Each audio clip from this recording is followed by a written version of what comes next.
السلام عليكم ورحمة الله وبركاته. الحمد لله رب العالمين، والصلاة والسلام على سيد الأنبياء وأشرف المرسلين وعلى آله وأصحابه ومن دعا بدعوته وسلك سبيله إلى يوم الدين. أما بعد، وقد قال الله تبارك وتعالى في محكم تنزيله: أعوذ بالله من الشيطان الرجيم، قد أفلح من زكاها وقد خاب من دساها.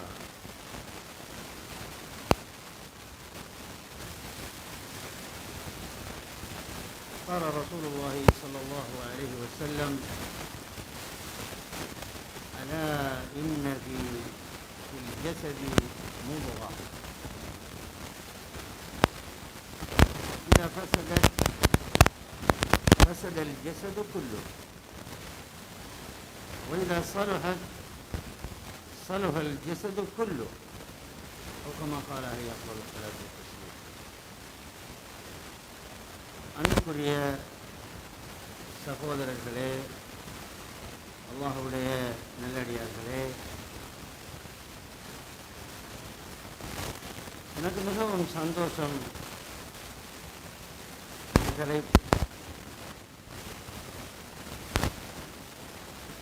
என்னுடைய வயசு, என்னுடைய நிலை ஒருவேளை காரணமாக இருக்கலாம். நான் ஒரு அந்திமகாலம். எனக்கு நீண்ட நாளான கவலை, நீண்ட நாளான பொழுது பிஹாரி பள்ளிவாசல் திறந்த எவ்வளோ காலம் இருக்கிறது?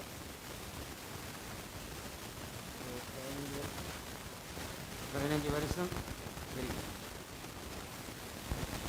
அந்நேரமிருந்து என்னுடைய அனல்களை நாங்கள் பார்க்குற பொழுது ஈமானை பற்றி பேசுகிறோம்.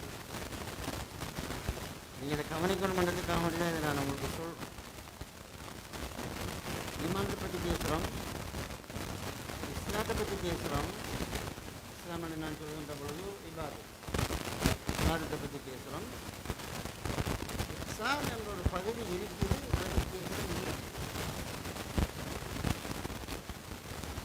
சொல்றேன். ஈமானை பற்றி பேசுகிறோம், இதத்தை பற்றி, சுருக்கை பற்றி, இதை பற்றி பேசுகிறோம்னு சொன்னால் ஈமானோடு சம்பந்தப்பட்ட விஷயம். இஸ்லாத்தை பற்றி பேசுகிறோம், அதாவது இபாதத்தை பற்றி பேசுகிறோம், இதத்தை பற்றி,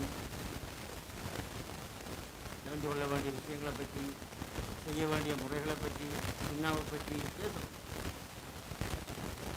இஹ்சானை பற்றி பேசுகிறோம் இல்லை, பெருசாக பேசிப்படுறது இல்லை, அறவை இல்லைன்னு இல்லை, பெரிதாக பேசிப்படுற இல்லை. அது முக்கிய பகுதி. உங்களுக்கு தெரியும், அறவைகளில் நீங்கள் அந்த ஹதீஸை கேட்டிருப்பீர்கள். ஒருவர் வருகிறார், ரசூலுல்லாஹ் ஸல்லல்லாஹு அலைஹி வஸல்லம் அவர்களோடு சஹாபாக்கள் வளைத்து இருக்கின்ற அந்த சந்தர்ப்பத்தில் ஒருவர் வருகிறார். மனுஷன் மாதிரி அவர் இருக்கிறார். நீங்கள் யாருக்குமே அவர் யாருன்னு தெரியாது. ஆனால் நீண்ட பிரயாணம் இருந்து வேணுமே அப்படின்னு சொன்ன அவர் அந்த பிரயாணத்துடைய அடையாளத்தையும் அவர்கள் காணல. அதாவது உடுப்புகள் புழுதிப்பட்ட மாதிரி, கசங்கின மாதிரி ஒன்றுமே இல்லை. அப்பதான் முடித்த மாதிரி மிக அழகாக இருக்கிறார். முடி கருத்த ஒரு மனிதன். இப்போ அந்த ரசூலுல்லாஹ் ஸல்லல்லாஹு அலைஹி வஸல்லம் அவர்களுக்கு நெருங்கி இருந்து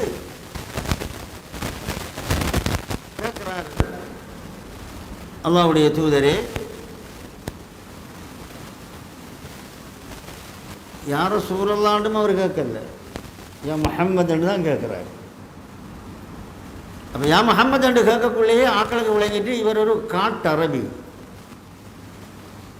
ஒரு நாட்டுப்புறத்தில் இருந்து வந்திருக்கிறார், சபை ஒழுங்கு தெரியாத ஒரு மனுஷன் மாதிரி இருக்கிறார்.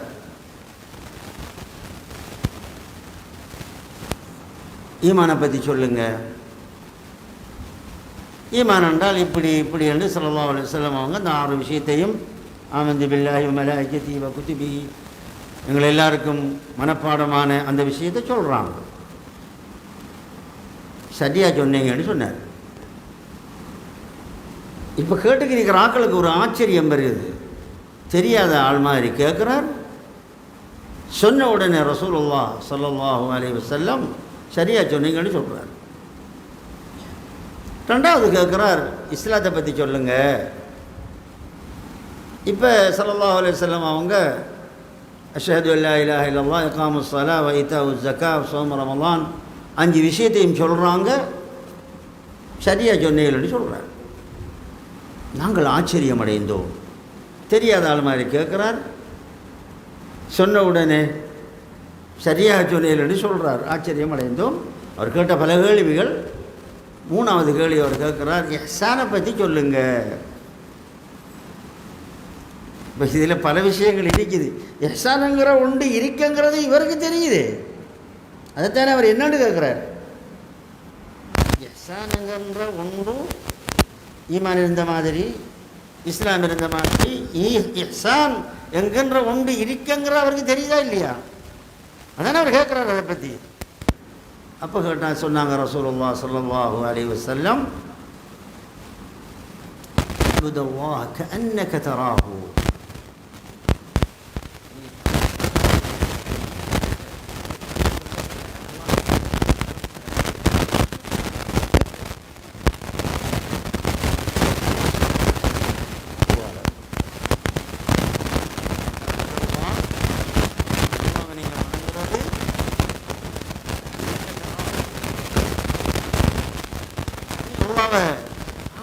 மாதிரி இல்லம் தக்கும் தராஹு, நீ அந்த நிலை அடையவில்லையானால், அப்படிதான் சொல்றார். இல்லம் தக்கும் தராஹு, நீ அவனை காணவில்லையானால். இந்த பாவெல்லாம் வருது, ஒரு வகையான கருத்தை கொடுக்க போகும். இல்லம் தக்கும் தராஹு, அந்த நிலையை நீ அடையலை, அது கஷ்டமாக இருக்குது என்றால், இதான் எங்களோட தர்பியாவுக்கு தொடர்பானது. அதுதான் இதை இந்த ஹதீஸை நான் உங்களுக்கு சொல்லிக் கொண்டிருக்கிறேன். இல்லம் தக்குன் தராஹு இன்னஹு யராஹு, அவன் உன்னை பார்த்து கொண்டிருக்கிறான், அவன் உன்னை பார்த்து கொண்டிருக்கிறான். 2 நிலை சொல்றாங்க. முதல் சொன்னது ஆக உயர்ந்த நிலை, அன்னக தராஹு, நீ அவனை பார்க்குற மாதிரி. இது எல்லாருக்கும் கஷ்டம்.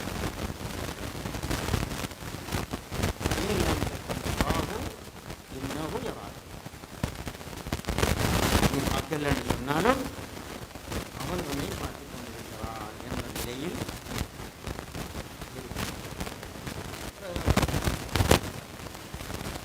ஞாபகங்களை பற்றி கேட்டார்.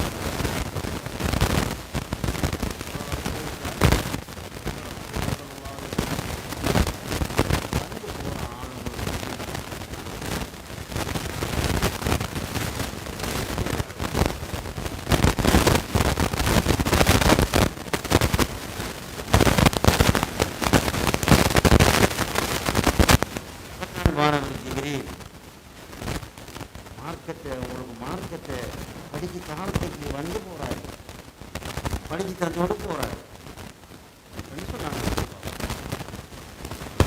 இந்த இஹ்சான் எங்களுக்கு தேவையா தேவையில்லையா? இதுதான் எங்களோட சப்ஜெக்ட். அன்புக்குரியவர்களே,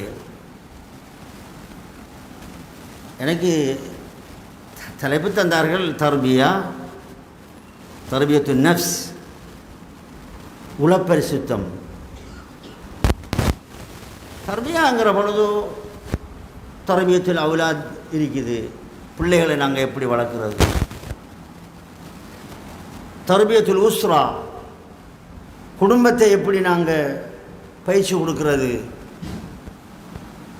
தர்பியத்துல் நஃப்ஸ், ஆத்ம பரிசுத்தம் எப்படி பெறுகிறது என்று பல வகை இருக்குது. தர்பியாங்கிற ஒரு பொது சொல் அது. இப்போ எங்களுக்கு தேவை, நம்ம எல்லாம் தொழுகிறோம், நாம் அல்ஹம்துலில்லாஹ், அல்லாஹ் திக்ர் செய்கிற நாங்கள், நோன்பு பிடிக்கிற நாங்கள், அடிக்கடி உம்ராவுக்கு போகிற நாங்கள், ஹஜ்ஜு செய்கிற நாங்கள், அதிலெல்லாம் எந்த குறையும் இல்லை. தர்பியத்து நஃப்ஸு, அதுக்காக நாங்கள் ஒரு முயற்சி செய்யணுமா செய்யக்கூடாதா? என்ன கவர்மெண்ட் மாதிரி எல்லாம் பேசாமல் இருக்கிறீங்க? செய்ய தேவையில்லையா?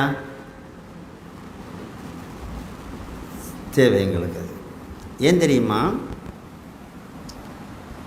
அல் குர்ஆனை நாங்கள் ஓதுகின்ற பொழுது இந்த அல் குர்ஆன் உங்களோட பேசுது இல்லையா? உலமாக்கள் சொல்கிறாங்க, ஒரு மனிதன் தொழுதா அவன் அல்லாஹ்வோட பேசுகிறானாம். ஃபைன்னஹு யுனாஜி ரப்பஹு. ரசூலுல்லாஹ் ஸல்லல்லாஹு அலைஹி வஸல்லம் அவங்க சொன்னாங்க, இந்த தொழுகின்ற பொழுது உமிழ்நீர் வந்தால் முன்னால் என்ன செய்யக்கூடாது? உமிழ்ந்து விடக்கூடாது. ஏன்? ஃபைன்னஹு யுனாஜி ரப்பஹு. அவனோட ரப்ப அவன் என்ன செய்கிறான்? முனாஜாத்து பண்ணுறான். அப்போ எப்படி துப்புறன்னு சொன்னால் அதுக்கு சட்டம் சொல்லுது, காலுக்கு கீழே அல்லது கையில் ஏதாவது எடுத்து எப்படியோ அதை சமாளிச்சிடணுமெண்டு. ஃபைன்னஹு யுனாஜி ரப்பஹு. ஒரு மனுஷன் தொழுகிறான் என்று சொன்னால் அவன் அல்லாஹ்வோட பேசுகிறான். எங்களில் நான் உட்பட அல்லாஹ்வோட பேசுகிற வீதம் குறை. கடைக்காரர் கடையோட பேசுவார், வைஃபுக்கும் அவருக்கும் இடையில் ஒரு பிரச்சனைன்னு சொல்லிச்சேன்னா தொழுவார், வைஃபோட பேசிக்கொண்டிருப்பார். அவருக்கு நண்பனுக்கும் இடையில் ஒரு பிரச்சனைன்னு சொன்னால் தொழுவார், நண்பனோட பேசிக்கொண்டிருப்பார். அப்படிலாம் இருக்குத்தானே? ஆனால் குர்ஆன் ஓதினாரையாக இருந்தால், ஒருவர் குர்ஆனை ஓதுவாராக இருந்தால் அல்லாஹ் அவரோட பேசுகிறான். இதை நீங்கள் மனதில் வச்சுக்கங்க நல்லா. அல்லாஹ் நம்ம குர்ஆனை ஓதுகிற பொழுது அல்லாஹ் நம்மளோட பேசுகிறான். நம்ம தொழுகிற பொழுது நாங்கள் அல்லாஹ்வோட பேசுகிறோம். இது அனுபவ ரீதியான ஒரு கருத்து. இப்போ அல்லாஹ் நம்மளோட பேசுகிறான் என்றால் அல் குர்ஆன் 6666 வசனங்கள் உங்களோட பேசுகின்ற பொழுது என்னத்தை அது உங்கள்கிட்ட எதிர்பார்க்குது? நல்ல கவனமாக கேளுங்க. இது அல் குர்ஆனை நாங்கள் ஓதுகின்ற பொழுது 6666 வசனங்களை நாங்கள் ஓதுகின்ற பொழுது அந்த 6666 வசனங்களும் எங்களிடத்தில் இருந்து எதை வேண்டுகிறது? அதை சுருக்கி பார்க்கலாம். நாம் மூன்றாக எதை சுருக்க? இந்த 6666 வசனத்தை எத்தனையா சுருக்கிறோம்? மூன்றா சுருக்கலாம். மனதில் பாடமாக்குங்க. இதை பாடமாக்கினா தான் அதன்படி நடக்கிறதுக்கு ஒரு ஒரு ஒரு உற்சாகம் கொண்டு வரும் நம்மக்கிட்ட. மூன்றாக சுருக்கலாம்.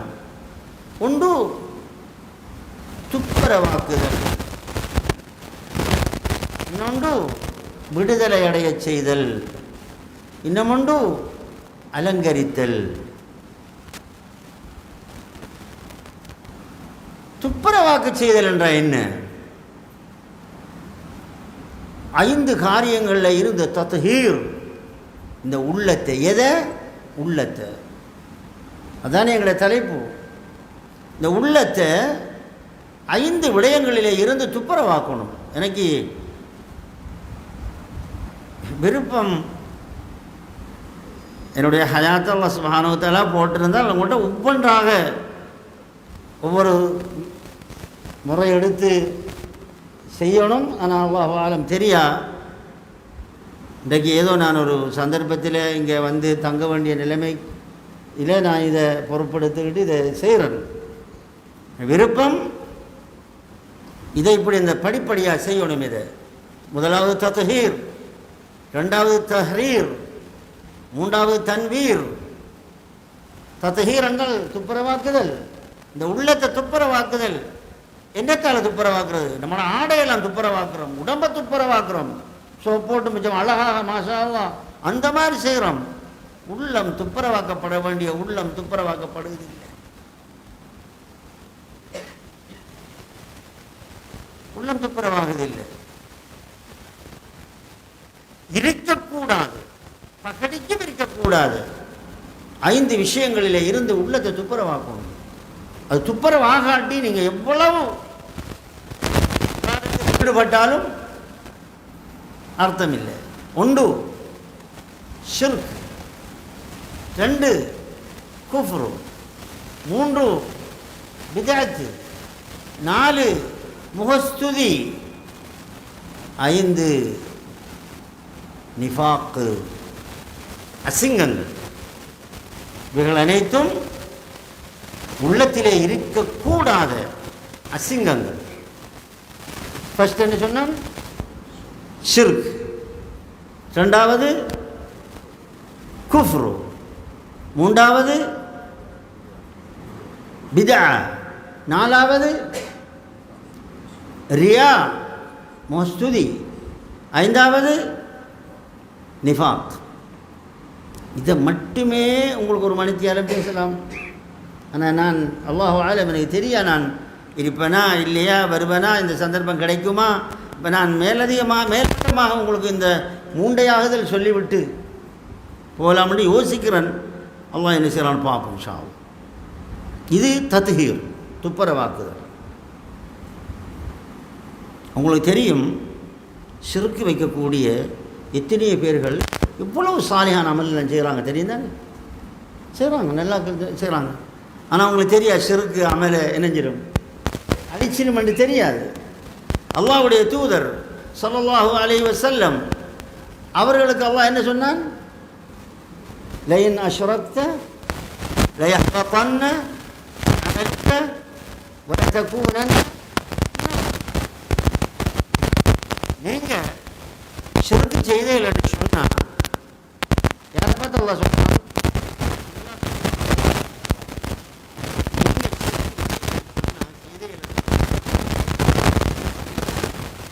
உங்கள் அமலெல்லாம் அழிஞ்சு போகும். வலதகூனன்ன மினல் காசிரீன், நஷ்டவாளர்கள் ரெண்டு நீங்கள் ஆயிடுவீங்க. யாரை பார்த்து? அல்லாஹ்வுடைய தூதரை பார்த்து ஸல்லல்லாஹு அலைஹி வஸல்லம். உலமாக்கள் எழுதுகிறாங்க, தஃப்ஸீருடைய உலமாக்கள் எழுதுகிறாங்க, இந்த கிதாப், இந்த ஓர்டர், இந்த கட்டளை அல்லாஹ்வுடைய தூதருக்கு ஏன் வர வேணும் என்று சொன்னால் இதனுடைய பாரம்பரியமான விளைவை சொல்லுவதற்காக. இதில் போயிட்டோம்னு சொன்னால் நம்ம சப்ஜெக்ட் கொஞ்சம் ஒழிக்கிறோம். நேற்று முன்னாள் சில சிறிய நாட்டு உலமாக்களுடைய பேச்சுகளை கேட்டோம். பகடி மாதிரி தான் இருக்குது, என்ன செய்யலாம்? அவருடைய போய்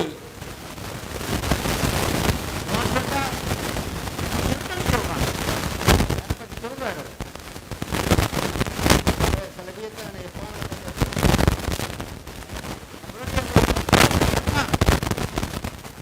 சில பேர் சொன்னா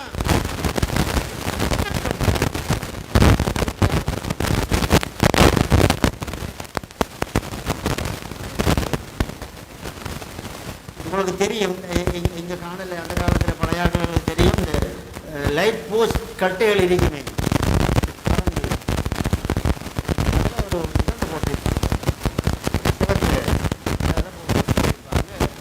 அபாயம் போட்டிருப்பாங்க. மன்னிக்கணும், என்ன சப்ஜெக்டை விட்டு போகிறோம் கொஞ்சம் வந்து நாம் உணர்ச்சிமை பற்றி மன்னிக்கணும். இதை மட்டும் முடிச்சுட்டு போகணும்.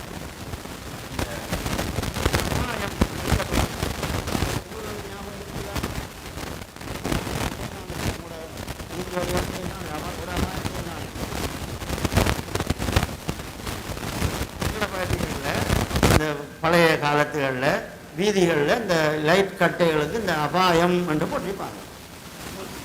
நான் கூட கேட்கேன், என்ன அபாயம் சொல்லுங்க. முழக்கங்கள் இருக்கும் அதில் அபாயம் மட்டும் நாங்கள் இருக்கிறாங்க கூடாதங்க.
அவங்களோட இடத்துல அவங்க ஒரு உருவம் செய்து வச்சு அவ்வளவுதான். ஒரு அவங்க ஒன்றும் செய்யலை.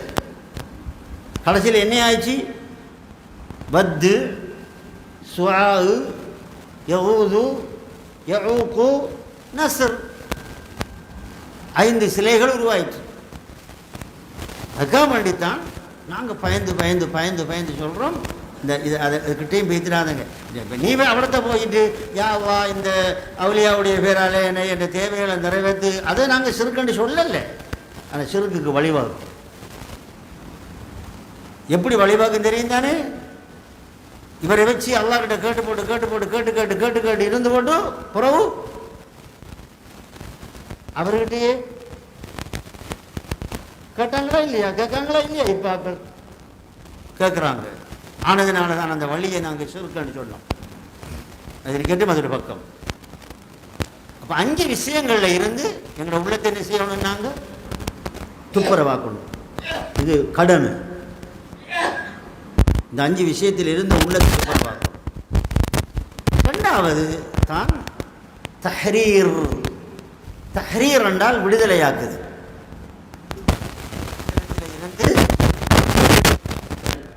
அது ஒரு நாளைக்கு பேசணும். உள்ளங்கள் இந்த உலக ஆசைக்கு அடிமையாகிறது. இந்த உள்ளம் உலக ஆசைக்கு அடிமையாகிறது. ரசூலுல்லாஹி ஸல்லல்லாஹு அலைஹி வஸல்லம் அவங்க சொன்ன ஹதீதுகளை நீங்கள் பார்த்தா இந்த உலகத்தில் பற்றற்ற வாழ்வு நம்ம வாழணும் என்று நமக்கு படிப்பினை தருகிறது. 3வது தன்வீர், அலங்கரித்தல். எதை அலங்கரிக்கிறது? உள்ளத்தை அலங்கரிக்கிறது. எதனால்? மாலை போட்டு அலங்கரிக்கிறது இல்லை. அமல் சாலிஹா, சாலிஹான அமல்கள் மூலம் இந்த உள்ளத்தை அலங்கரிக்கிறது. தன்வீருல் குலூப், உள்ளத்தை அலங்கரிக்கிறது. இப்போ நம்ம எதை 6666 வசனங்கள் எங்களிடத்தில் வேண்டுகின்ற விடயங்களை எத்தனையாக சுருக்கியிருக்கிறோம்? 3ஆக சுருக்கியிருக்கிறோம். இந்த 3 திரும்ப ஒன்றாக சுருக்க போகிறோம். என்னது? யாருக்கு படுது? ஒரு வசனத்தால். அந்த வசனம்தான் நாம் ஆரம்பத்தில் ஓதி காண்பித்த வசனம். கத் அஃப்லஹ மன் ஜக்காஹா வகத் ஹாப மன் தஸ்ஸாஹா. அல்லாஹ்வே தான் சொன்னான். இந்த உள்ளத்தை பரிசுத்தப்படுத்தினவன் வெற்றியடைந்து விட்டான், பால்படுத்தியவன் தோல்வியடைந்து விட்டான். ஒன்று. இந்த ஒரு ஆயத்தால் இதுதான் சுருக்கம். நீங்கள் உலகத்தில் எப்படித்தான் உயர்ந்த வாழ்க்கை வாழ்ந்தாலும், எவ்வளவு பட்டம் பதவிகளை நீங்கள் அடைந்தாலும், எவ்வளவு செல்வந்தர்களாக நீங்கள் இருந்தாலும் உங்களோட உள்ளம் தஸ்கியத் ஆகல் என்று சொன்னால், உங்களோட உள்ளம் பரிசுத்தம் ஆகல் என்று சொன்னால், உங்களோட உள்ளம் பால்படுத்தப்பட்டுன்னு சொன்னால் உங்களுக்கு வெற்றி இல்லை, தோல்வி தான். இந்த குர்ஆன் நம்மளிடத்தில் வேண்டது தோல்வியே வெற்றியே வேண்டது. இந்த 6666 வசனங்களும் ஒரு மனிதனுடைய வெற்றிக்குத்தான் என்ன செய்யுது, வழிவகுக்குதே தவிர அவனை பால்படுத்துறதுக்கு இல்லை. அன்புக்குரிய சகோதரர்களே, இந்த தர்பியத்து நஃப்ஸ் என்பது பின்வரும் செயற்பாடுகள் ஊடாக நடக்கலாம். அதுக்கு எங்களோட முயற்சி இருக்கான்னு பார்ப்போம். நாம தர்பியத்து நஃப்ஸி அல ஸுஹுதி வத்தஅஃபுஃபி வல் அஹ்லாக்கில் ஃபாதிலத்தி. அதாவது இந்த உலகத்தில் ஒரு பற்றற்ற நிலையை ஏற்படுத்துவதற்கு பாடுபடுவது, பத்தினித்தனமாக வாழ ஒரு முயற்சி எடுப்பது. வல் அஹ்லாக்குல் ஃபாதிலா, சிறந்த நற்குணங்கள், மற்றவரோடு பழகிற பொழுது சிறந்த நற்குணங்கள் ஏற்படுத்தி கொள்வது. தர்பியத்து நஃப்ஸ் என்று சொல்கின்ற பொழுது உள்ளத்தை நாங்கள் பயிற்சி கொடுக்கிறது, உள்ளத்துக்கு பயிற்சி கொடுக்கிறது என்கிற பொழுது இந்த செயற்பாடுகளுக்கு பயிற்சி கொடுக்க வேண்டும். ரசூலுல்லாஹ் ஸல்லல்லாஹு அலைஹி வஸல்லம் அவங்க சொன்னாங்க, பல ஹதீஸ்களில் சொன்னாங்க, இஸ்ஹத்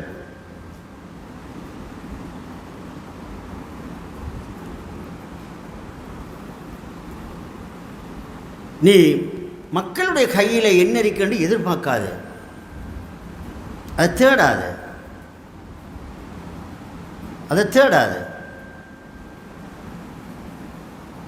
ரசூலுல்லாஹ் ஸல்லல்லாஹு அலைஹி வஸல்லம் அவங்களோட வாழ்க்கையை நாம் எடுத்து பார்த்தோம்னு சொன்னால், சஹாபாக்களுடைய வாழ்க்கையை எடுத்து பார்த்தோம்னு சொன்னால், இது முழுக்க முழுக்க இருக்கிறதில்ல அஸ்ஸுஹுதி ஃபித் துன்யா. ஏன் சொன்னாங்க ரசூலுல்லாஹ் ஸல்லல்லாஹு அலைஹி வஸல்லம் அவங்க? அல்லது அவங்களுக்குள்ள கொஞ்சம் பேருக்கு சொன்னாங்களா, மத்தாக்களுக்கு இல்லையா? அது குன் ஃபித் துன்யா கஅன்னக கரீப், நீ ஒரு பரதேசி மாதிரி இந்த உலகத்தில் வாழ்க்கையை நடத்து, ஒரு பிரயாணம் செய்கிறவன் மாதிரி உன்னை நீ கருதிக்கொள். ஏன் சொன்னாங்க ரசூலுல்லாஹ் ஸல்லல்லாஹு அலைஹி வஸல்லம்? நீங்கள் யோசிச்சு பாருங்கள். நாங்கள் எங்களோட உம்மாட வயிற்றில், தாயிர வயிற்றில், இப்போ உங்கள்கிட்ட கேட்குறத விட நான் நான் 1958ஆம் ஆண்டு பிறந்த ஒரு ஆள். இந்த 58க்கு முதல் சுமார் ஒரு 10 வருஷத்துக்கு முன்னே என் சிந்தனையே என் உம்மாக்கும் இல்லை, என் பாப்பாக்கும் இல்லை. ஒத்துக்கொள்றீங்க தானே? உங்களையும் அதே மாதிரி வச்சு பாருங்கள். உங்களை பற்றி லம் யகுன் ஷைஅன் மதுக்கூரா, உங்களை பற்றியே சிந்தனை இல்லாத ஒரு நிலையில் இருந்துச்சு. பிறகு நீங்கள் பிறந்தீங்க, 60 வருஷம் 70 வருஷம் 80 வருஷம் வாழ்ந்தீங்க, பிறகு பெய்த்தீங்க, இந்த துனியா விட்டு போகிறீங்க. போனதுக்கு பிறகு உங்களோட புள்ளோட புள்ள ஒரு 100 வருஷம் உங்களை ஞாபகிப்பாங்க. எங்களோட அப்பா இருந்தார், பாப்பா இருந்தாங்க, அப்பா இருந்தாங்க, இப்படியெல்லாம் செய்தாங்க, இப்படி. பிறகு ஒரு 100 வருஷத்துக்கு பிறகு உங்களை பற்றி சிந்திக்கிறதுக்கு கணக்கு இல்லை. இப்போ நாங்கள் எங்களை பார்ப்போமே. நாம் எங்களோட 3வது தலைமுறையான அப்பாவோட அப்பாவை யாரும் பேசுவது உண்டா, கதைப்பது உண்டா, நினைப்பது உண்டா? இல்லை. இதுதான் உலக வாழ்க்கை. இவ்வளவுதான் சொல்கிறாங்க. இப்போ இப்ராஹிம் இப்னு அதுஹம் ரஹ்மஹுல்லாஹ் அவங்க தான் சொன்னதை நான் நினைக்கிறேன். இந்த நாங்கள் இந்த உலகத்தில் வாழ்கிற பொழுது அது செய்யணும், இப்படி செய்யணும், அப்படி செய்யணும், அதை உயர்த்தணும், இதை பணிக்கணும், அப்படியெல்லாம் நம்ம யோசிக்கிறோம். ஆனால் வாழ்க்கையோட காலம் ஆக குறைஞ்சது ஒரு 70. சரி, ஒரு 100 வருஷத்துக்குரிய வாழ்க்கைக்கு தான் இந்த புதினம் எல்லாம். சரியா? பிறகு நாங்கள் மௌத்தாகி நாங்கள் அடக்கப்பட்ட உடனே மண்ணுக்குள்ளே இப்போ உஸ்மான் ரலியல்லாஹு அன்ஹு அவர்கள் எத்தனை வருஷமாக இருக்காங்க கபருக்குள்ளே?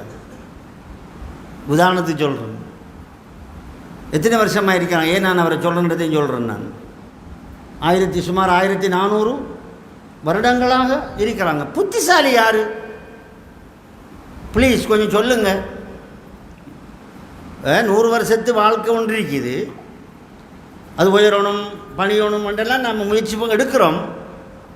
ஆனால் 1000 வருஷம் தெரியாது, கியாமனால் எப்படி தெரியாதானே?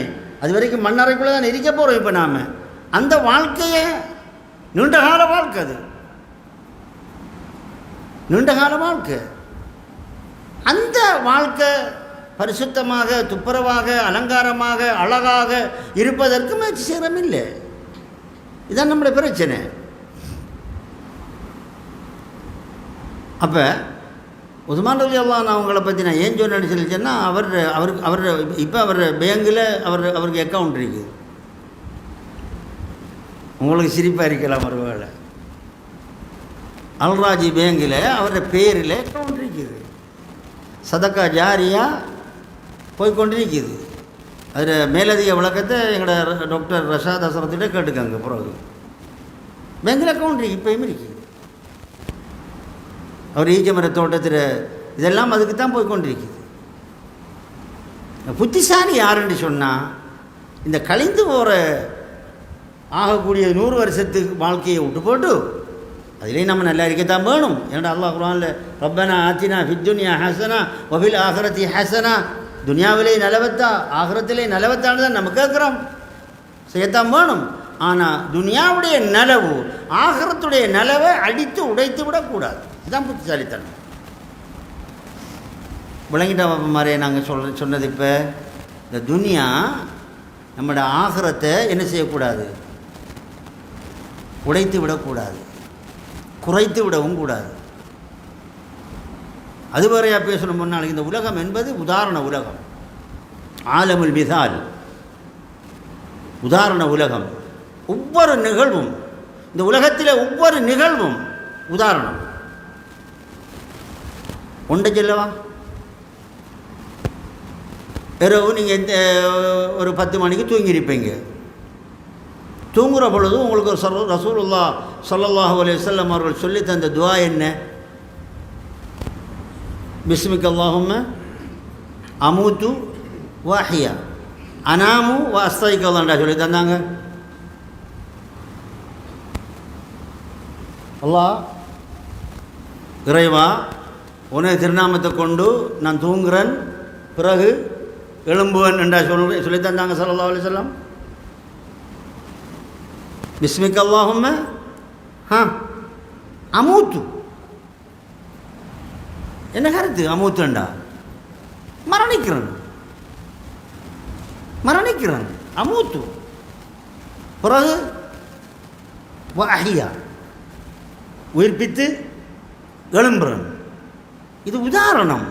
ஆனால் நாங்கள் சொல்லிக்கிட்டு படுத்தாலும் எங்களோட உள்ளத்தில் அது இல்லை. நாளை காலையில் எழும்பணும், இங்கே போகணும், என்னென்ன வேலை செய்யணும் என்று தான் நாங்கள் சொல்லிக்கொண்டு நினைத்து கொண்டு படுக்கிறோம். துவா ஓதுறோமா ஓதலையா அது வேறு விஷயம், இப்படித்தான் நடக்குது. ஆனால் இது சொல்லுது உங்களுக்கு ஒரு விஷயத்தை, என்னண்டா தம்பி, உனக்கு மரணம் கிட்ட இருக்குது. ஒவ்வொரு நாளும் நீ மரணித்து எழும்புகிறாய், ஒவ்வொரு நாளும் நீ மரணித்து எழும்புகிறாய். உன்னுடைய பகல் வாழ்வுக்கு உதாரணம், உன்னுடைய இரவு உன்னை மரணத்துக்கு உதாரணம். அதனால தான் நித்திர முழித்த உடனே ரசூலுல்லாஹ் ஸல்லல்லாஹு அலைஹி வஸல்லம் அவர்கள் நமக்கு இன்னொரு துஆவை கற்றுத்தந்தாங்க. அல்ஹம்துலில்லாஹி அல்லதி அஹ்யானா பஅதமா அமாத்தனா. உயிர்ப்பித்தானே, அத்தகைய அல்லாஹ்வுக்கு எல்லா புகழும். மரணிக்க வச்சு உயிர்ப்பித்தானே, அத்தகைய அல்லாஹ்வுக்கு எல்லா புகழும். ஒவ்வொரு நாளும் இதை நாங்கள் சொல்கிறதுனால எங்களுக்கு ஞாபகம் வருது, மரணம் ஒன்று இருக்குது என்கிற ஞாபகம் வருது. இதுகளை நாங்கள் இந்த உதாரண உலக நாங்கள் உதாரணம் என்று கண்டோம் என்று சொன்னால், இப்போ நீங்கள் ஒரு ஆஃபீஸில் வேலை செய்கிற ஒரு ஆளாக போகிறீங்க, மாஷா அல்லாஹ் எங்களோட உடுப்பு அழகாக இருக்கணும், எங்களோட எல்லாம் அழகாக இருக்கணும், நான் ஒரு பெரிய ஆள், ஃபேனுக்கு கீழே நான் இருக்கேன் அல்லது ஏசிக்கு கீழே நான் இருக்கிறேன், எனக்கு கீழே 10-20 பேர் வேலை செய்கிறாங்க, நான் பெரிய ஒரு ஆள், என்னை கண்டா அவங்கெல்லாம் பயப்படுறாங்க, என்னைட்டு வந்து பேசுகிற பொழுது இந்த மாதிரி நிற்கிறாங்க. இப்போ என்ற குளற வசத்துது, அது நான் பெரிய ஆள். சரி, நீ பெரிய ஆளாக இரு, பிரச்சனை இல்லை. ஆனால் நீ விளங்கணும் ஒரு விஷயத்தை, இது ஒரு உதாரணம். உனக்கு ஒரு பெரிய ஆள் இருக்கு, உனக்கு மேலே ஒருவன் இருக்கிறான், உனக்கு கீழே உள்ள ஆட்களை நீ எப்படி பார்த்து கொண்டிருக்கிறாயோ, அவதானித்துக் கொண்டிருக்கிறாயோ, அதே போன்று உன்னை ஒருவன் பார்த்து கொண்டிருக்கிறான், அவதானித்துக் கொண்டிருக்கிறான்.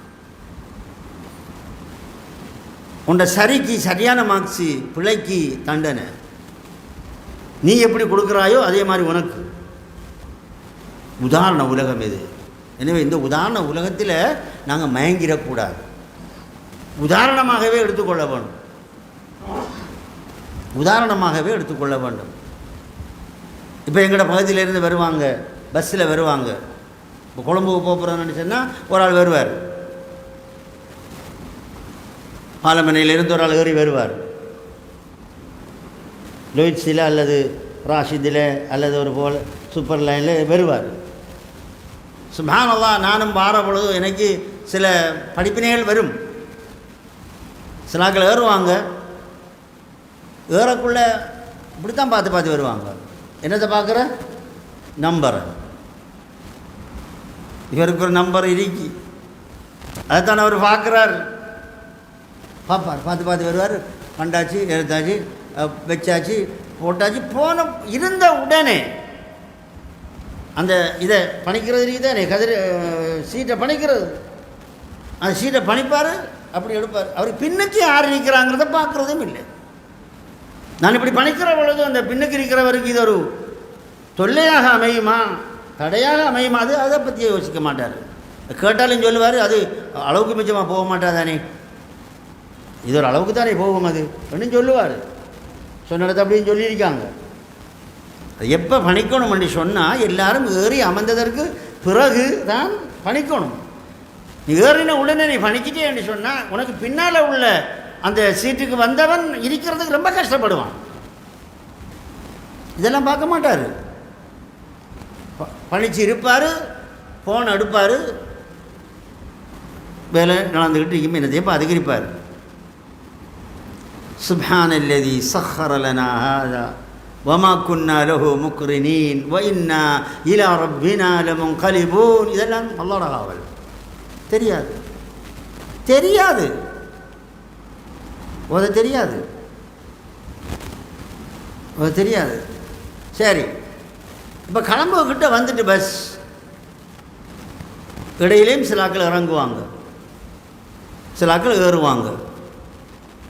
இது இந்த பஸ்ஸுகள் இல்லை அல்ல, மற்ற அரசாங்கத்து பஸ் இருக்குதானே, மற்றது அல்லது தனியார் பஸ்ஸாக இருந்தாலும் அது ஏறுவாங்க இறங்குவாங்க.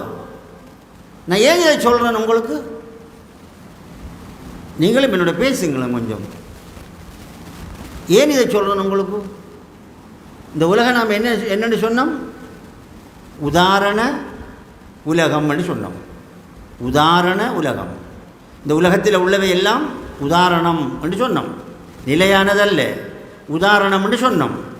அதுக்கு பிறகு தான் இந்த உதாரணத்தை சொல்கிறோம் உங்களுக்கு. இப்போ நாங்கள் பஸ்ஸில் ஏறுவாங்க இறங்குவாங்க, உனக்கு இன்னும் இறங்குற இடம் வரல.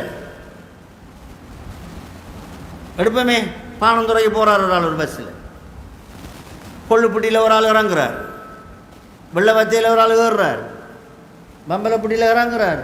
இப்படி போய் கொண்டிக்கு நீ பார்த்து கொண்டு தான் இருக்காய். உனக்கு என்ன படிப்பினை வருது சொல்லுங்களேன்?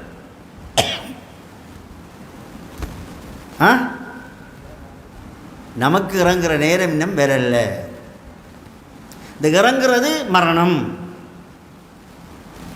ஏறுறது பிறப்பு. இது இறப்பு, அது பிறப்பு.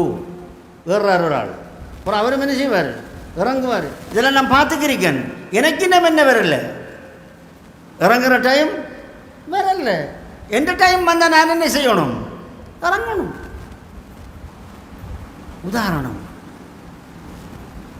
உதாரணம் இது. புத்திசாலி இந்த உலகத்தில் உள்ள நிகழ்வுகளை உதாரணமாக எடுக்கிறவன் தான் புத்திசாலி. அன்பானவர்களே, அன்புக்குரிய சகோதரர்களே, இந்த நஃப்ஸுடைய நிலைகள் 3 என்று அல் குர்ஆன் சொல்லுது நமக்கு. 3 நிலைகள். சொல்லுவீங்களா யாராகுதல்? நீங்கள் சொல்லுவீங்க, உங்களுக்கு தெரியும். ஆனால் வெக்கத்தில் நீங்கள் இருக்கிறீங்க. நானே சொல்கிறேன். முதலாவது நஃப்ஸுடைய ஃபர்ஸ்ட் தொழில் அம்மாரத்தும் பிஸ்ஸு. அம்மாரத்தும் பிஸ்ஸு, கெடுதிகளை கொண்டு அடிக்கடி ஏவக்கூடியது. கெட்ட வேலைகளை, தீய செயல்களை அடிக்கடி ஏவிக்கொண்டிருக்கும். அம்மாரத்தும் பிஸ்ஸு நஃப்ஸ். இன்னொன்று இருக்குது முத்மஇன்னா, சாந்தி பெற்ற, அமைதியான, உயர்நிலை பெற்ற ஒரு நஃப்ஸ், உள்ளம்.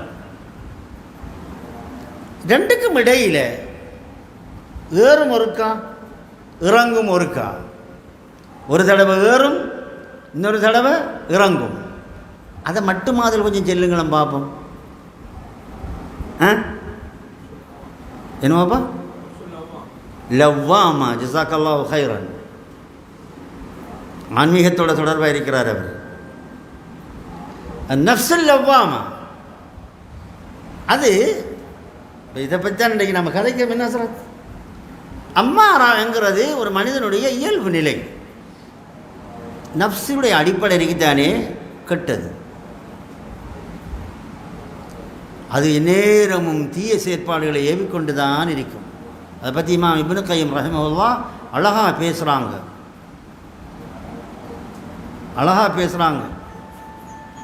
ஒரு ஒரு ஒரு விபச்சாரம், அல்லாஹ் பாதுகாக்கணும் நம்ம அனைவரையும்.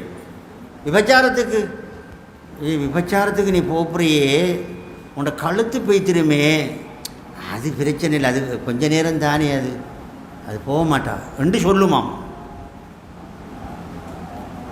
நஃப்ஸ். அடுத்தது புரட்டி காட்டுமாம், மக்லூபா காட்டுமாம். இந்த கண்பரத்தக்காரனுக்கு சூரியன் தெரியாத மாதிரி இருக்கிற மாதிரி விஷயத்தை புரட்டி காட்டுமாம். அதான் இன்னொரு சகோதரர் நேற்று அவருடைய உபதேசத்தை நான் கேட்டேன். அவர், நீங்கள் துவா கேட்கின்ற பொழுது, அல்லாஹும்ம ஹர்ரிம்னி லத்தத மஅசியத்திக் வர்ஸுக்னி மஹப்பத தாஅத்திக்.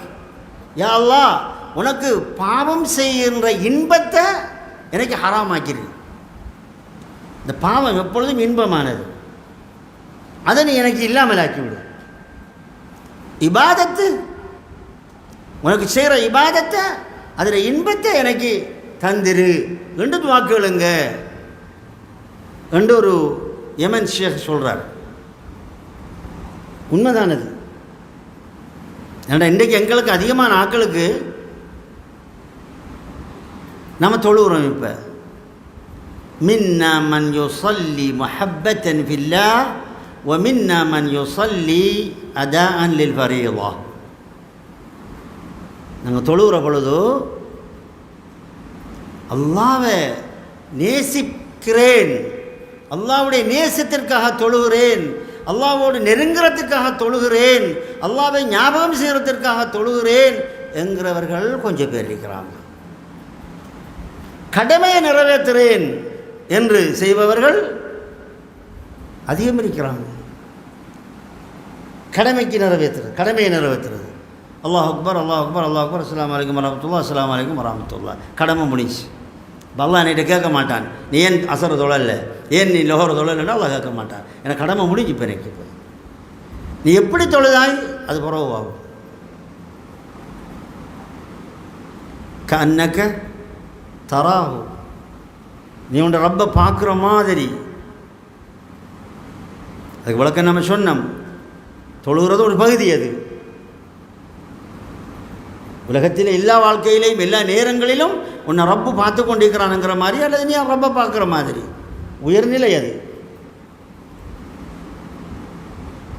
அன்பானவர்களே, இந்த அம்மாராவுடைய நிலை இருக்குத்தானே, இந்த அம்மாராவுடைய நிலையில் உங்களோட கல்பு என்ன நிலை? நீங்கள் சும்மா பயான் கேட்டுக்கிற மாதிரி கேட்டுக்கிருந்தா நான் முடிக்கேன், பிரச்சனை இல்லை. ஆனால் உங்களுக்கு இப்போ பாடம் நடக்கிறது பாடம். உங்களோட நஃப்ஸுக்கு 3 நிலை சொன்னேன் நாம். இப்போ ஒன்று அம்மாரா, 2வது லவ்வாமா, 3வது முத்துமைன்னா. முத்துமைன்னா யா ஐயத்துஹன் நஃப்ஸுல் முத்துமைன்னா இர்ஜிஇ இலா ரப்பிகி ராதியத்தம் மர்தியா ஃபதுகுலி ஃபி இபாதி வதுகுலி ஜன்னதி என்று ஒரு ஆத்மாவுக்கு இறுதி நேரத்தில் சொல்லப்படும். அந்த நேரத்தில் உன்னுடைய உள்ளத்தை, உன்னுடைய நஃப்ஸை நீ முத்துமைன்னாவாக ஆக்கி வைத்துக்கொள் வேண்டப்பட்டது. குர்ஆனுடைய வசனம் உன்னுடைய கேட்குது, அதை சொல்லுது. உன்னுடைய ஆத்மா என்னையா இருக்கணும்? முத்துமைன்னாவாக இருக்கணும். சகல துறைகளிலும் சாந்தி பெற்ற உள்ளமாக, அமைதி பெற்ற உள்ளமாக, இறை நெருக்கம் கொண்ட உள்ளமாக, இறை அன்பு பெற்ற உள்ளமாக, இறை சிந்தனையுடைய உள்ளமாக அந்த உள்ளம் இருக்கணும். பயப்பட தேவையில்லை.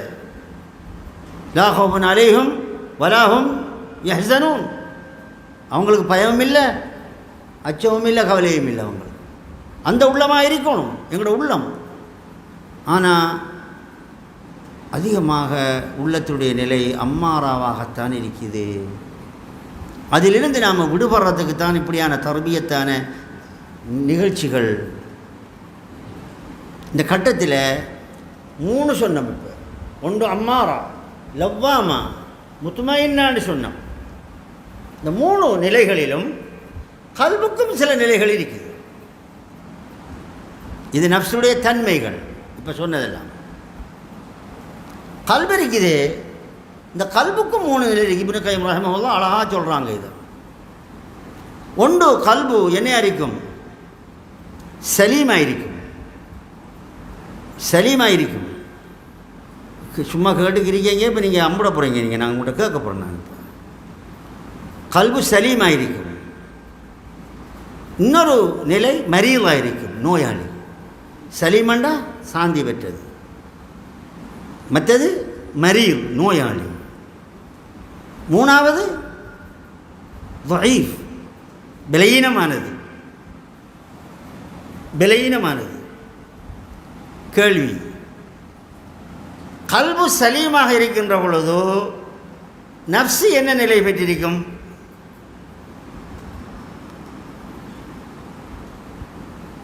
சிலாக்களுக்கு தெரியும், சாப்பிட்டு முடியலையே, இல்லாட்டி சொல்லிடுவீங்க. கல்பு சலீமாக இருக்கின்ற பொழுது நஃப்ஸு என்ன நிலை பெற்றிருக்கும்? முத்துமைன்னா. இன்னும் பரிசு விடுங்க. பாஸ் சரி. இப்போ இன்னொரு கேட்போம். மற்ற கேள்வி. கல்பு மரியவாக இருக்கின்ற பொழுது நஃப்ஸு என்ன நிலை பெற்றிருக்கும்? அம்மாரா. அம்மாரா. Okay, boss. தஈஃபாக இருக்கின்ற பொழுது, பலவீனமானதாக இருக்கின்ற பொழுது, இங்கே தான் அந்த லவ்வாமாங்கிற நிலை. லவ்வாமாங்கிற நிலை நிறம்தான். செய்துட்டேனே இந்த பாவத்தை, யா அல்லாஹ் நீ மன்னிப்பியா என்ன, நான் செய்துட்டேனே, என்னால் அந்த தவறு நடந்துட்டுதே. இப்போ நஃப்ஸு அவர் பழிப்பார், நஃப்ஸு அவர் இகழ்வார். இந்த நஃப்ஸுக்கு அவர் என்ன செய்வார்? எச்சரிக்கை செய்வார். லவ்வாமா பழிச்சு கொண்டிருக்கும். இப்போ நஃப்ஸு வேறு, கல்பு வேறையா? ஆம். கல்புங்கிறது ரசூலுல்லாஹ் ஸல்லல்லாஹு அலைஹி வஸல்லம் அவங்க சொன்ன அந்த ஹதீஸை நாம் சொன்னோம். உடம்பில் ஒரு தசை, அந்த தசைக்கு ஏற்படுகின்ற நிலை இந்த நஃப்ஸுங்கிறது ஆன்மா. நஃப்ஸுங்கிறது ஆன்மா. இப்போ உங்களுக்கு ஒரு உதாரணம் நம்மளை சொல்லிப்பட்டு இதுக்கிட்ட வருவோம். அதோட பெரும்பாலும் மூடிப்போம் இன்ஷா அல்லாஹ். ஒரு மோட்டார் பைக்கில் ஒன்று மிக வேகமாக போகுது. நீங்கள் ஒருக்கா அவனை பார்த்து அந்த மோட்டார் பைக்கில் பார்த்து சொல்லுவீங்க, ஒரு மோட்டார் பைக்கில் ஒன்று போகுது, என்ன வேகமாக போகுது பார்த்தீங்களா ரெண்டு கேட்பீங்க. ஒருக்கா இன்னொருக்கா பேசுவீங்க, ஒருத்தன் போகிறான் இந்த மோட்டார் பைக்கில் தலை பறந்த மாதிரி தான் போகிறான் அவன்னு சொல்லுவீங்க. நீங்கள் இப்போ இந்த 2 தரம் சொன்னதும் யார்? ஒருக்கா மோட்டார் பைக்கில்னு சொல்கிறீங்க, இன்னொருக்கா சொல்கிறீங்க அந்த மோட்டார் பைக்கில் போகிறவனை பற்றி சொல்கிறீங்க. இதை நான் ஏன் சொல்கிறேன்னு சொன்னால் ரஹமக்கல்லாஹ், ஏன் சொல்கிறேன்னு சொன்னால் இந்த ஆத்மா நஃப்ஸிரிக்குத்தானே, இந்த நஃப்ஸு ஆக்கிரமிக்கும் கல்பை ஆக்கிரமிக்கும். இதோட பாடத்தை முடிப்போமா? கல்பை ஆக்கிரமிக்கிறேன்னு சொன்னால் என்ன? அதிகாரம் செலுத்தி ஆக்கிரமிக்கிறது. இந்த நஃப்ஸை அடக்கி போடும். அது இது இது இது இது அம்மாரத்து தானே, பல தீய காரியங்களை ஏவுது தானே. இவர் அடிபணிஞ்சிருவார், கல்பு அடிபணிஞ்சிடும். இப்போ இந்த கல்புடைய செயற்பாடுகள் எல்லாம் இந்த நஃப்ஸுக்கு தான் சொல்ல போகிறோம். இந்த மோட்டார் பைக்கில் சொல்லாமல் ஆளை சொன்ன மாதிரி சில நேரத்தில் இந்த கல்பு ஆதிக்கம் செலுத்தும் நஃப்ஸில். அதன் மூலம் தான் இந்த நஃப்ஸை முத்துமைனவாக ஆக்கும். விளங்கிச்சா விளங்க இல்லையா? இன்னொருக்கா சொல்லவா? சொல்கிறேன் கேளுங்க. நஃப்ஸ் என்பது உயிருக்கு தான் சொல்கிறது. பெட்ரோல் செட்டில் பெட்ரோல் இருக்கிற பொழுது பெட்ரோல் நல்ல துப்புரவாக இருக்கும். அதை உங்களோட சைக்கிளுக்குள்ளே உங்களோட காருக்குள்ளே ஊற்றுற பொழுது ஒயிலும் கலந்தால் அது வேறு மாதிரி. அது மாதிரி தான் ரூஹ் என்பது உயிர். அது மாற பொழுது போகிற பொழுது அதுக்கு ரூஹ்னு சொல்கிறது. அது உடம்புக்குள்ளே ஆன பொழுது அது நஃப்ஸு, அதுக்கு பேர். உடம்புக்குள்ளே ஆன பொழுது அதுக்கு பேர் நஃப்ஸு. இந்த நஃப்ஸுக்கு 3 நிலைகள் சொன்னோம். இப்போ நான் ஒன்று அம்மாரா, மற்றது லவ்வாமா, மற்ற முத்துமைனான்னு சொன்னேன். நான் இந்த நிலைகளில் எல்லாம் நஃப்ஸு அதிகமாக இந்த கல்பை ஆக்கிரமிக்கும். மண்டா விளங்குறீங்களே, என்னமே தெரியாது. அதிகாரம் செலுத்தும், அடக்கி ஆளும். அவ்வளோத்துல கொஞ்சம் இருந்துக்கங்க. இந்த உடம்பை கொஞ்சம் பாருங்க. நீங்கள் இதுக்கு தலையண்டு ஏன் சொல்கிற? இதுக்கு தலையண்டு சொல்கிறோம். அகர்தினை உயர்தினை என்று தமிழில் இருக்குது. இது தலையண்டு நாங்கள் சொல்கிற பொழுது அகிர்தனையாக சொல்கிறோம். உயர்தினையாக நாங்கள் சொன்னோம்னு சொன்னால் தலைவன். இதுக்கெல்லாம் என்ன சொல்கிறோம்? கை, கால், உறுப்பு என்று சொல்கிறோம். நாம் உறுப்புகள் என்று சொல்கிறோம் அகிர்தனையாக சொல்கிற பொழுது. உயர்தனையாக சொன்னோம்னு சொன்னால் உறுப்பினர்கள். தலைவன், உறுப்பினர்கள். நாக்கு பிரதம பேச்சாளர், நாத்திக்கும் ரஸ்மி உத்தியோகபூர்வமான பேச்சாளர். கல்பு நம்மளோட செக்ரட்டரியா, செயலகம். கல்பு செயலகம். இந்த கல்பு தான் தீர்மானிக்குது. செய்கிறதா செய்யலையாங்கிறது தீர்மானிக்கிறது கல்பு. தீர்மானித்த உடனே இந்த கல்பை ஆக்கிரமிக்கிற பொழுது எது ஆக்கிரமிக்குது? நஃப்ஸு ஆக்கிரமித்து இந்த கல்பை புரட்டுது. அது பேரே கல்பு. கல்பண்டா புரள்றது. இந்த கல்புக்கு ஆக்கிரமித்த உடனே இல்லை அதை செய், அந்த பாவத்தை செய் என்று அது சொன்ன உடனே இவர் பலவீனமான ஆளாக இருந்தார்டா. நம்ம 3 பிரிச்சமே, நோயாளி, பலவீனமானவன், சலீமானவன் என்று பிரிச்சமே.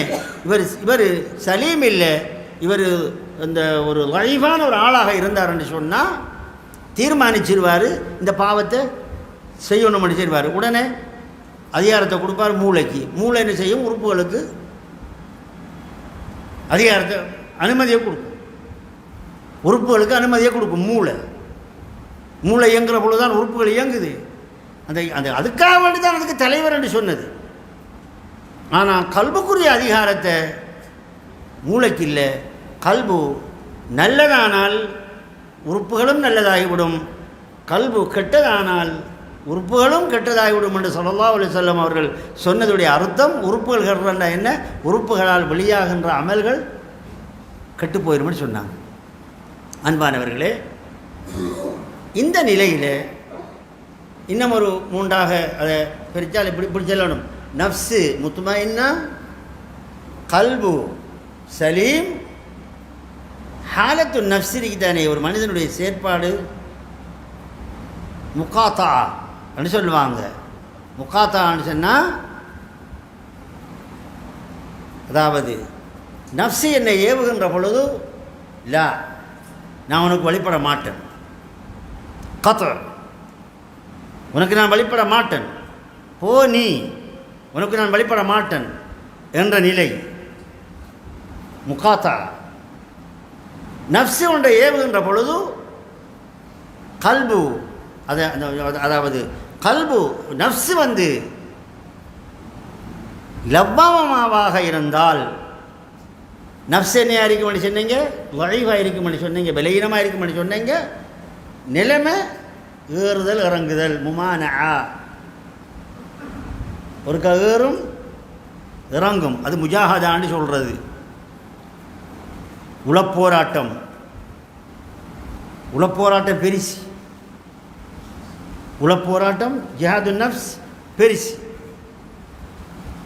மற்றது அம்மாராவாக இருக்கின்ற பொழுதோ கல்பு மரியதாக இருக்கும். நிலைமை முதாவா, என்னத்தை சொல்லுதோ நஃப்ஸு அதுக்கு உடனடியாக செய்வோமே என்று ஆயிடுவோம் நாம். முதாவா, வழிபடல். அன்புக்குரியவர்களே, நாங்கள் இப்போ இதெல்லாம் இவ்வளவு நேரம் சொன்னது எனக்கு தெரியும். உங்களுக்கு எவ்வளவு தூரம் அது புரிந்திருப்பீங்களோ தெரியாது.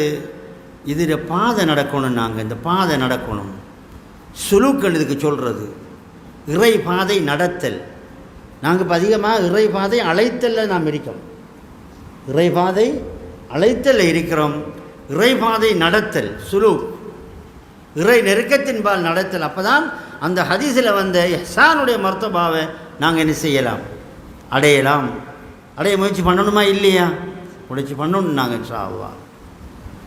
அன்புக்குரியவர்களே, இன்னும் ஒரு கட்டம் ஒன்று வந்தால் இன்ஷா அல்லாஹ் இந்த ஒவ்வொன்றாக தனித்தனியே ஆறுதலாக பேசணும். பேசுகிறதுல வேலை இல்லை. எனக்கும் அல்லாஹ் தௌஃபீக் செய்யணும், உங்களுக்கும் அல்லாஹ் தௌஃபீக் செய்யணும், அருள் புரியணும்.